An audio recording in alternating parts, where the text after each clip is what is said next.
Bueno, amigos, el ministro de Industria y Comercio, el querido amigo Ito Bisonó, dice que en el mundo se ha dado una tormenta perfecta para el aumento de las gasolinas. Supongo que querría decir de los combustibles.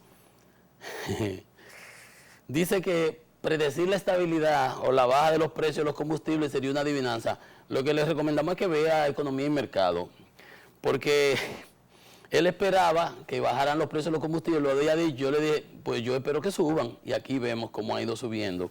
Mi querido amigo Ito, que antes de salir, se lo lleve ahí en la plataforma que tenemos de Teleradio América para que lo vaya viendo, porque dice él que en lugar de que cuando no es una cosa es otra, que Texas, que bombardean en Arabia Saudita, que por aquí y por allá, bienvenido a Grandes Ligas, como decían antes cuando en pelota.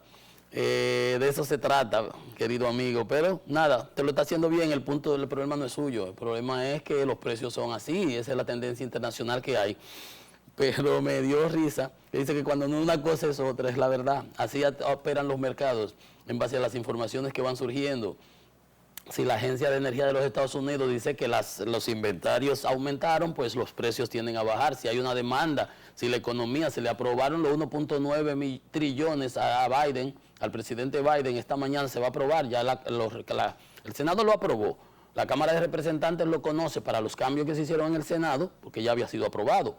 Entonces ya será un paquete, ahí viene un viaje cuarto, va a venir dinero para nosotros, para las remesas, que van a seguir llegando al país por los dominicanos que viven allá y el apoyo que eso va a significar para los hijos, los $1.400 que le van a dar a los estudiantes, a las municipalidades, a los estados federales, para el COVID, para la ayuda, muchísimas ayudas.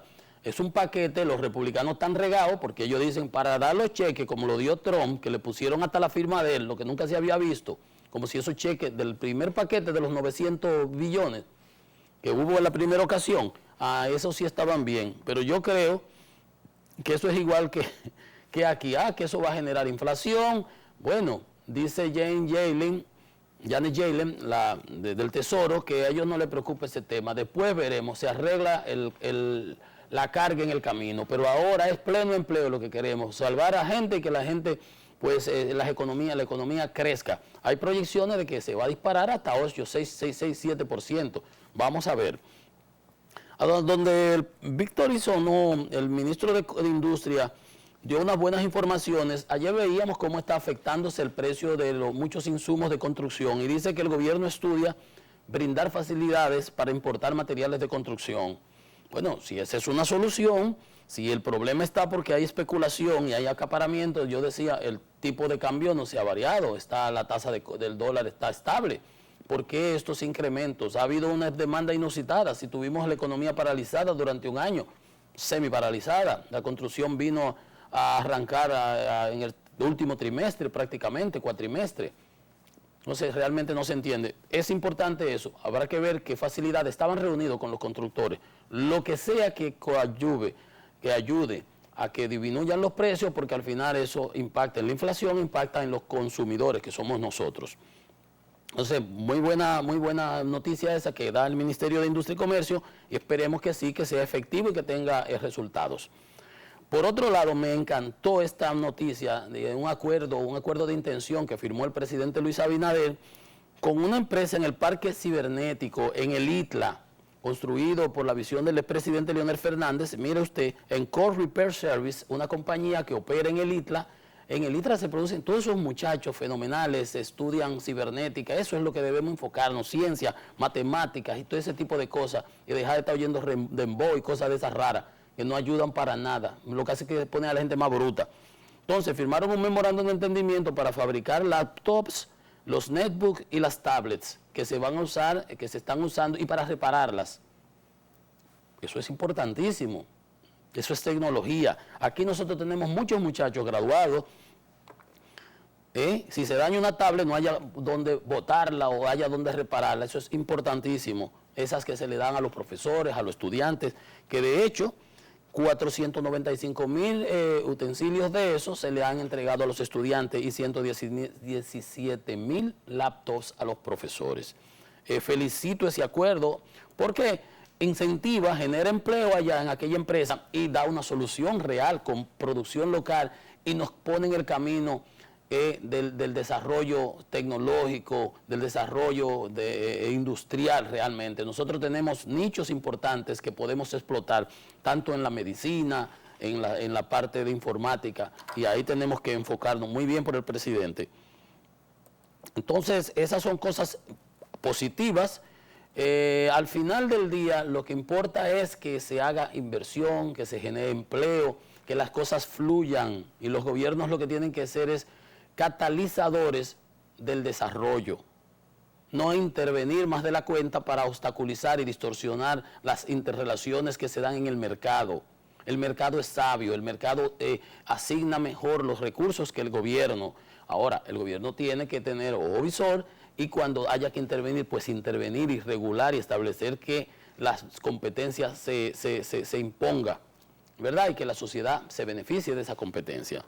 Bueno, por ejemplo, las distribuidoras. Se le acaba de aprobar el préstamo de 155 millones, los diputados, para la expansión y la reducción de pérdidas eléctricas. Un préstamo con el BID.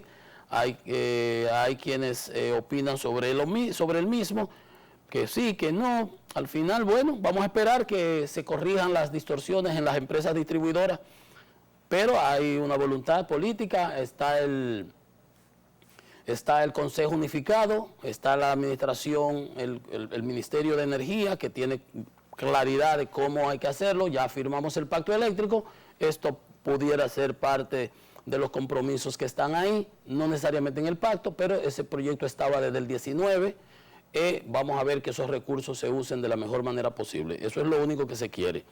Hay que hacer inversiones, y esas inversiones lo importante es que sean reproductivas, que esas inversiones autogeneren recursos, que las empresas puedan ser autosostenibles, que no tengan que depender del Estado. En este caso, el gobierno es el garante. Ese préstamo, si ellas hubiesen salido a los mercados, no le presta a nadie. Pero lo que queremos es que ellas salgan a camino por sí solas. Vamos a darle el beneficio de la duda y esperemos que puedan caminar en un futuro próximo de manera sostenible, ellas sin necesidad de subsidios gubernamentales. Miren, hablando de electricidad y distribuidoras, en el año 2012, para el año 2012 nosotros teníamos un acuerdo stand-by con el Fondo Monetario que nos habían prestado en el 2009 recursos para la crisis financiera internacional que hubo. Y entonces ahí nos dieron unos millones que nosotros liquidamos en el 16. Ya nosotros no teníamos relaciones con el Fondo Monetario por la estabilidad macroeconómica, el país había caminado bien. Sin embargo, ahora, con lo de la pandemia, nosotros requerimos 687 millones de dólares que nos aprobó el Fondo Monetario y volvimos a ser, digamos, deudores del Fondo Monetario. Entonces, en el 2008 se nos prestaron 1.700 millones de dólares de fortalecimiento de apoyo presupuestario. Entonces nosotros fuimos pagando las deudas, nosotros somos signatarios del Fondo Monetario, somos miembros. Entonces el problema surgió para un incremento de tarifa que se había negociado, que había estado, pero que solamente lo sabía en un adendum el Ministerio de Planificación. Yo era superintendente de electricidad y no sabía que se había negociado ese otro acuerdo. Hubo un incremento, me recuerdo, y había un incremento ahí que no se dio a conocer. Ni siquiera el presidente Fernández para esa época sabía del caso. Y nosotros nos plantamos y dijimos, aquí no va a haber ningún otro incremento de tarifa, y así se mantuvo. Bueno, al final del día liquidamos esas deudas con el fondo y no habíamos vuelto a tener más relaciones más que ahora. Entonces, con esos 687 millones fruto de la pandemia, lo cual es positivo, lo cual es necesario, y ahí tenemos que ir. Entonces, en la actualidad, para que ustedes vean cuál es la relación de la composición de la deuda con los multilaterales de la República Dominicana, nosotros tenemos un 2.2% de la deuda pública con el Fondo Monetario Internacional, con esos 687. Tenemos con el BID un 13.4%, que equivale a 4.099 millones de dólares, y un 3.8% con el Banco Mundial, con 1.182 millones. Lo otro son entonces la parte que son ya bonos soberanos y ese tipo de cosas. Fíjense ustedes cuál es la correlación que tenemos. Entonces, eso sucedió en esa ocasión por ese incremento de que debía haber un incremento. No se incrementó la tarifa y hubo dificultad, se cerró el acuerdo con el fondo, le pagó al final, hasta el 16 no habíamos vuelto a tener relaciones con el Fondo Monetario. Ahora estamos recibiendo ese apoyo y ojalá y podamos recibir mayores apoyos para que el gobierno pues tenga más margen y mayores flexibilidad. Pero recuérdense que el fondo va donde hay problemas y porque nosotros no tenemos problemas no apelamos al fondo por esos paquetes que ellos establecen con unas condicionalidades que al final del día generan tantos problemas sociales tan complicados como los mismos problemas económicos que trata de solucionar. Bueno, en el caso nuestro, en términos de la transparencia y los esfuerzos que se han venido haciendo de parte de las nuevas autoridades, hay que resaltar que Compras y Contrataciones está haciendo un papel bastante aceptable, ha tirado para atrás esas contrataciones que no han estado claras, se han sido declaradas desiertas, los escándalos han tenido algún tipo de repercusión, etcétera. Bueno, las jeringuillas, por ejemplo, y otras cosas más que han venido pasando. Entonces decía el director de Compras y Contrataciones que se han anulado 1.568 millones de pesos en procedimientos de compra que no han estado claros, que ya tienen lista una propuesta para modificar la ley 340, la ley de compras y contrataciones 34006, y que ya han liberado más de 200 expedientes que estaban atascados, que estaban pendientes de decisión por parte de la gestión pasada, que no habían sido tocados. Entonces, eso es importante porque cuando hablamos de financiamiento externo, de buscar recursos de fuera, y entonces con lo que tenemos aquí lo dilapidamos, lo malgastamos, lo tiramos para arriba, entonces no está bien. Entonces ambas cosas tienen que ir de la mano. Yo creo muy positivo ese anuncio, yo entiendo que así es que debe manejarse la situación. Porque, por ejemplo, la pandemia no nos ha afectado solamente a nosotros, ni nos ha obligado a endeudar a nosotros solos. Por ejemplo, en Latinoamérica, el 71% de las empresas ha reportado pérdidas. Pérdidas acumuladas por más de 320 millones de dólares. Dice, el 30% de los empleos que se generaban en todo Centroamérica, y nosotros no somos una excepción, fuimos también parte, lo hemos conocido por acá, fueron suspendidos los empleos, el 30%, aunque un 29% de las empresas obtuvieron ganancias por 94 millones de dólares, pero 320 millones de pérdida. Dice, y fíjense ustedes a donde quería llegar, dice, dentro de los efectos que la pandemia ha causado en las empresas de Centroamérica y el Caribe, está en un incremento en los compromisos financieros, deuda, compromisos financieros, de un 51%. ¿Se dan cuenta? No es solamente el Estado.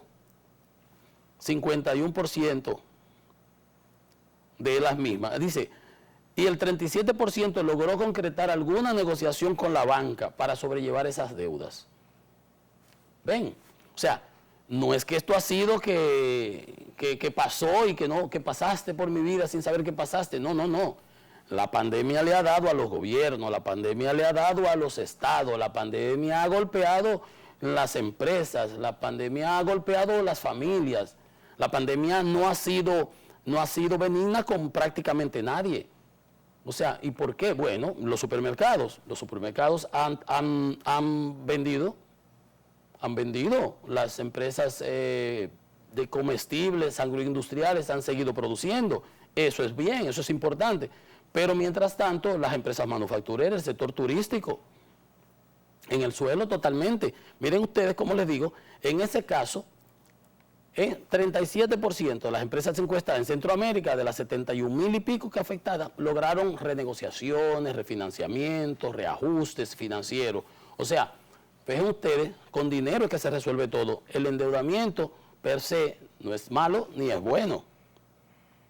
Cuando usted ahorra, usted pospone un consumo actual para consumirlo en el futuro. Pero si otro lo ahorró por usted y usted puede beneficiarse de eso para expandir su capacidad productiva, pues está muy bien. Eso está muy bien. Eso no está mal para nada en lo absoluto. En lo absoluto. Pero de todas maneras hay que entender que si buscamos financiamiento en el exterior, si nos estamos endeudando, si ya tenemos un 69.8% de la relación deuda-producto interno bruto, entonces a lo interno tenemos que eficientizar, darle calidad al gasto, usar los recursos de la manera más eficiente posible para que sea una inversión reproductiva, una inversión positiva, una espiral ascendente de desarrollo y no un abismo, ¿no? ¿Verdad? Un despilfarro y todo el día y unos cuantos haciéndose millonarios. Y ojalá que los procesos pendientes en donde se han contratado todos estos abogados, pues resulten en retribución para el Estado, para el patrimonio público, que podamos recuperar de ese dinero mal habido, que mucha gente se quedó con ellos o se las agenció para quedarse con ellos, pues podamos recuperar una buena proporción, porque eso facilitará el accionar del gobierno. Cualquier cosa que vaya en beneficio de la comunidad, de la totalidad de los dominicanos, es positivo y hay que valorarlo y hay que apoyarlo. Empleo, mano de obra, desarrollo, inversión racional, inversión de manera eficiente y permitir que el sector privado pues expanda sus músculos y haga todas sus energías innovadoras, iniciativas, no coartar la voluntad del mercado, del sector privado para desarrollar proyectos y hacer inventivas. Entonces, vamos a hacer que el gobierno se mantenga enfocado en eso y es bueno lo que hace compras y contrataciones anunciando ese tipo de consecuencias para la violación de la ley 34006, que es uno de los grandes pecados que tenemos nosotros aquí, porque se hacen las cosas mal, se roban una cantidad de dinero, malversan todos los recursos del mundo y después andan por ahí como que no ha pasado nada. No, señores, así no puede ser. ¿Verdad que no? Correcto. Bien, una pequeña pausa y volvemos en breve con Economía y Mercado.